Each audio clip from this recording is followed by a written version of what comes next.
Hello student, आज हम लोग पढ़ते हैं गति। ठीक, 9th क्लास के गति चैप्टर है यानी मोशन, उसके बारे में पढ़ते हैं। तो पहला है कि गति क्या होता है। तो गति क्या होता है इसके बारे में जानते हैं। तो हम बोल सकते हैं गति किसको बोलेंगे। ठीक, तो यदि वस्तु के चारों तरफ के वातावरण के सापेक्ष वस्तु की स्थिति बदल जाती है तो वस्तु गति में होती है ना।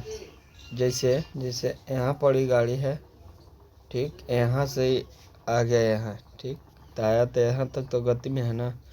आखिर यहाँ से यहाँ तक चल के आया तो ये गति में ही नहीं होगा, तभी ना यहाँ से यहाँ आया। ठीक, एक गाड़ी यहाँ है, ये यहीं पर है तो ये कोचिंग में विराम अवस्था में है। ठीक, और ये गाड़ी यहाँ है, यहाँ से यहाँ तक आया, ये गाड़ी यहाँ से यहाँ तक आया यानी कि गति में आया। ठीक, तो हम बोल सकते हैं, एक सिंपल भी परिभाषा बोल सकते हैं न, तो ये भी परिभाषा लिख सकते हैं। ठीक, तो गति किसको बोलते हैं, यदि वस्तु के चारों तरफ के वातावरण के सापेक्ष वस्तु की स्थिति में बदल जाती है तो वह कौन सी होती है, गति। ठीक, ऐसे भी बोल सकते हैं कि किसी वस्तु की स्थिति बदलना ही क्या कहलाता है, गति कहलाता है। ठीक, और आगे देखते हैं तो इसको दो प्रकार के बांटा गया है। भौतिक गति को भौतिक अवस्था के आधार पर दो प्रकार में बांटा गया है।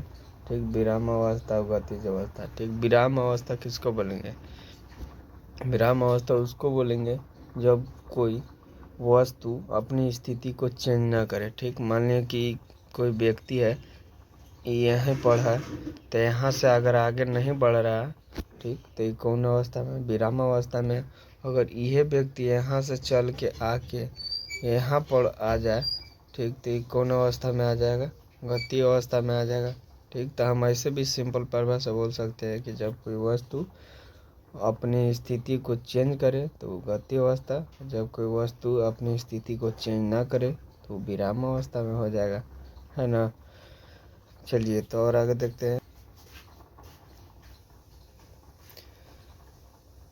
तो हम लोग गतिज अवस्था के प्रारूप के आधार पर इसको विभिन्न प्रकार में बांटा गया है। जैसे वृत्तीय गति, रेखीय गति और कंपन गति। वृत्तीय गति यानी गोलाकार पथ होता है। ठीक, अगर ये गोल चीज़ में अगर चारों ओर चक्कर ऐसे लगा रहा है, ठीक, तो ये कौन सी है, वृत्तीय गति है। ठीक, रेखीय गति यानी कि एक रेखा पर, सरल रेखा पर ऐसे चल रहा है तो ये कौन गति हो जाएगा, रेखीय गति हो। कंपन गति, कंपन गति मतलब अप डाउन ऐसे कर रहा है तो कुछ हो जाएगा, कंपन गति हो जाएगा। ठीक, अप डाउन करेगा ऐसे कंपन करे चलता है तो कुछ हो जाएगा, कंपन गति। और नीचे है कि मूल राशियाँ, मूल राशियाँ 7 गो होती हैं। ठीक ना, मूल राशियाँ 7 गो होती है और आप लोग के कमेंट करके बताना है कि वो मूल राशियाँ है जो 7 गो होती है वो कौन कौन होती है। तो आप लोग बताइएगा कमेंट करके कि मूल राशियाँ 7 गो होती है वो कौन कौन होती है। और हम लोग आगे देखते हैं।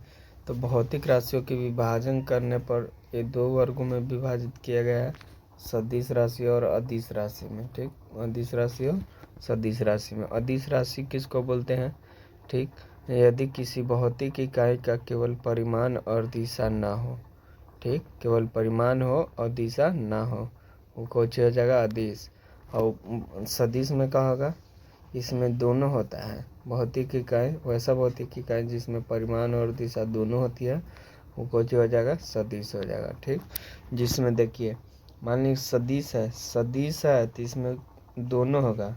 ठीक, और अदिश में सिर्फ परिमाण होगा, दिशा नहीं होगा। ठीक, जैसे मान लीजिए कि उदाहरण के लिए चाल हो गया, दूरी हो गया, द्रव्यमान हो गया, चाल हो गया। ठीक, तो ये क्या कहते हैं, चाल कितना किलोमीटर चलो, ये तो नहीं कहते इतना किलोमीटर इस दिशा में जा रहा है, ऐसा नहीं होता है।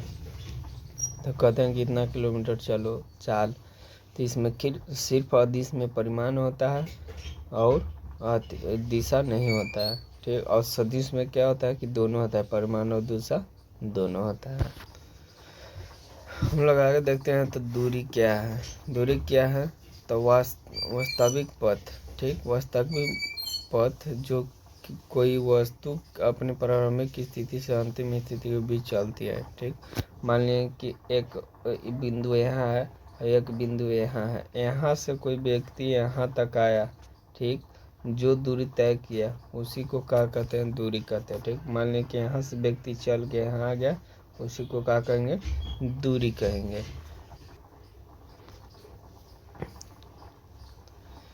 दूरी एक अदिश राशि है जिसका केवल माप होता है, दिशा नहीं होता है। ठीक, जैसे आप लोग के पूछेगा सदिश, सदिश में भी बड़ी पूछता है कि सदिश कौन है, अदिश कौन है। ठीक, दे देगा 4 ऑप्शन, अब पूछेगा कि सदिश कौन है, अदिश कौन है, तो आप लोग ये जरूर याद करिएगा कि कौन सदिश है, कौन अदिश है। अगर नहीं है तो कहिएगा, तो एक वीडियो वो भी ला देंगे जिसमें आपको सदिश और अदिश याद करने के ट्रिक बता देंगे। ठीक, आगे हम लोग देखते हैं तो विस्थापन किसको बोलते हैं। ठीक, तो किस वस्तु की प्रारंभिक एवं अंतिम स्थिति के बीच की न्यूनतम दूरी को ही क्या कहते हैं, विस्थापन कहते हैं। जैसे देखिए, मान लिया कि यहाँ से यहाँ तक हो गया। ठीक, यहाँ से जो व्यक्ति ऐसे चल रहा है, यहाँ से तो यहाँ तक चलेगा, उसको क्या कहेंगे, दूरी कहेंगे। बाकी यहाँ से यहाँ तक के जो कुल दूरी है, मान लीजिए कि यहाँ से यहाँ तक की जो कुल दूरी है, उसी को क्या कहेंगे, विस्थापन कहेंगे। जो चल रहा है तय किया, वो तो कितना हो जाएगा, मान लीजिए कि चल रहा है धीरे धीरे 65 किलोमीटर, मान लीजिए कि दूरी है 65 किलोमीटर, मान लीजिए दूरी है, तो ये धीरे धीरे चल रहा है, तो ये तो दूरी तय कर रहा है। ठीक, और पूछेगा कि विस्थापन कितना है, तो 65 हो जाएगा। कैसे कि यहाँ से यहाँ तक की दूरी कितना है, 65, तो विस्थापन कितना हो जाएगा, 65। न्यूनतम दूरी को ही क्या कहेंगे, विस्थापन कहते हैं। और हम लोग आगे देखते हैं तो दूरी और विस्थापन में अंतर बताइए। तो वास्तव दूरी में कौन होता है कि वास्तविक पथ, जो कोई वस्तु अपनी प्रारंभिक स्थिति से अंतिम स्थिति के बीच चलती है, उसी को क्या कहेंगे, दूरी कहेंगे। और विस्थापन होता है, विस्थापन में कौन लिखेंगे कि विस्थापन वस्तु की प्रारंभिक एवं अंतिम स्थिति की न्यूनतम दूरी होती है। वहीं दोनों को समझाएं। ठीक, और दूरी में हम लिख सकते हैं कि एक अदिश राशि है, दूरी अदिश राशि है, और विस्थापन सदिश राशि है। ठीक, दूरी धनात्मक होती है, कभी भी जीरो नहीं होती है। मान लीजिए 0 किलोमीटर कोई चलेगा, मान लीजिए यहाँ से अगर चलना है, कितना चलेगा दूरी होगा, तो 0 दूरी मीटर तो होबे नहीं करेगा, यहाँ से आएगा तो 1 2 होबे करेगा। ठीक, तो दूरी कब धनात्मक होती है और कभी भी जीरो नहीं होती है। ऋणात्मक कहने होती है। कैसे, मान लीजिए कि यहाँ है, ठीक है, यहाँ है, यहाँ से अगर यहाँ तक आया है, तय किया, ठीक, मान लीजिए यहाँ तक तय किया, और अगर फिर यहाँ से नहीं आएगा तो क्या पीछे मुँह आएगा तो ऋणात्मक हो जाएगा, नहीं। कैसे, यहाँ से फिर इसका दूरी एने मुँह होगा, शुरू हो जाएगा नापने के लिए, तो ये कुछ होता है, धनात्मक होता है। विस्थापन में कुछ लिख सकते हैं कि धनात्मक एवं शून्य भी हो सकता है। विस्थापन धनात्मक एवं शून्य भी हो सकता है। तो 2 प्रकार के होते हैं गति, एक समान गति और असमान गति। मान लीजिए कि कोई व्यक्ति यहाँ सरल रेखा पर अगर कोई समान चाल से चल रहा है, समान अंतराल से चल रहा है, तो क्या हो जाएगा, समान गति होगा। और वही पथ पर कोई व्यक्ति आएगा और ऐसे ऐसे देखते हैं ना कि ऐसे ऐसे बाइक करी चलता है, ठीक, तो कुछ हो जाएगा, असमान गति होगा। ठीक, अगर परिभाषा लिखना है तो यहाँ से लिख लेना।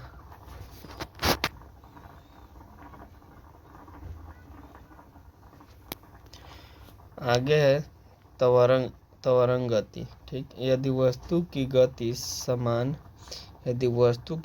समान लगातार बढ़ती रहे तब वो क्या हो जाएगा, त्वरण गति कहलाएगा। मंदन गति, यदि वस्तु की गति समय के साथ लगातार घटती रहे तब मंदन गति कहलाती है। समय के साथ लगातार घटते रहे तो कच्ची हो जाएगा, मंदन गति।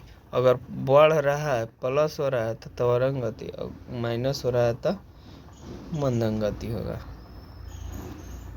ठीक, तो गति के दर मापन चाल कहलाता है। ठीक ना, वस्तु की चाल का उसके द्वारा चली गई दूरी के समय से भाग देकर प्राप्त किया जा सकता है। जैसे गति के दर का कहलाएगा, मापन को कहें कहते हैं, चाल कहते हैं। कोई भी चीज चल रहा है तो कुछ कहेंगे, चाल कहेंगे। चाल की विशेषताएं क्या क्या होता है, तो चाल एक अदिश राशि है जिसको केवल मापन होता है, यह दिशा निर्धारित नहीं करती है। ठीक, चाल एक अदिश राशि है।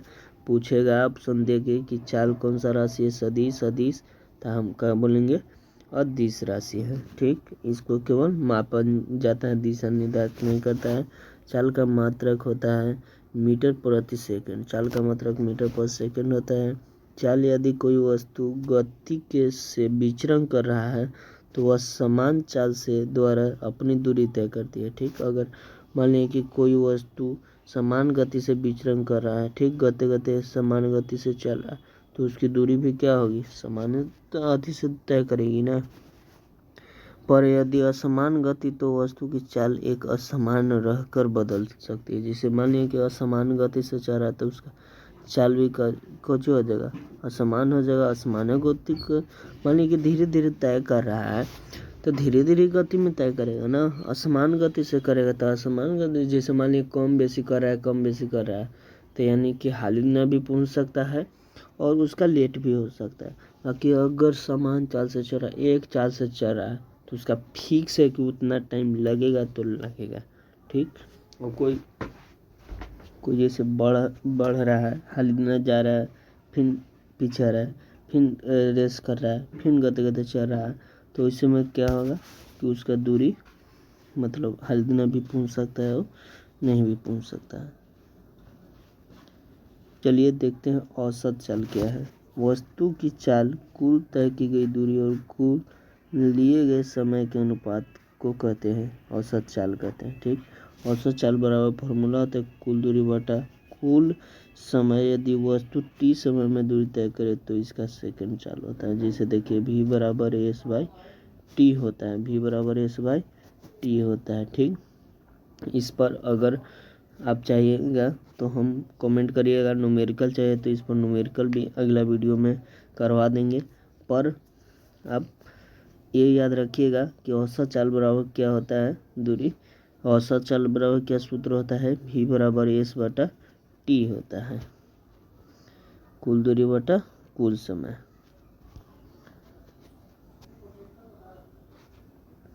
अब देखते हैं चाल के प्रकार। तो चाल एक समान चाल होता है, असमान चाल होता है। अब ये न बताएं कि जब कोई वस्तु समान समय में अंतराल में समान दूरी तय करे तो समान चाल कहलाता है। असमान चाल जब कोई वस्तु समान समय में अंतराल में असमान दूरी तय करती है तो असमान चाल कहलाता है। ठीक, जैसे समान चाल से चल रहा है गते गते समान, और कम बेसी चल रहा था असमान। ठीक, अगर वीडियो अच्छा लगे तो लाइक कीजिए, सब्सक्राइब कीजिए, और अगला वीडियो किस चैप्टर का चाहिए उस कमेंट करके बताइएगा। ठीक, या किस टॉपिक पर चाहिए उस पर भी हमको कमेंट करके बताइएगा।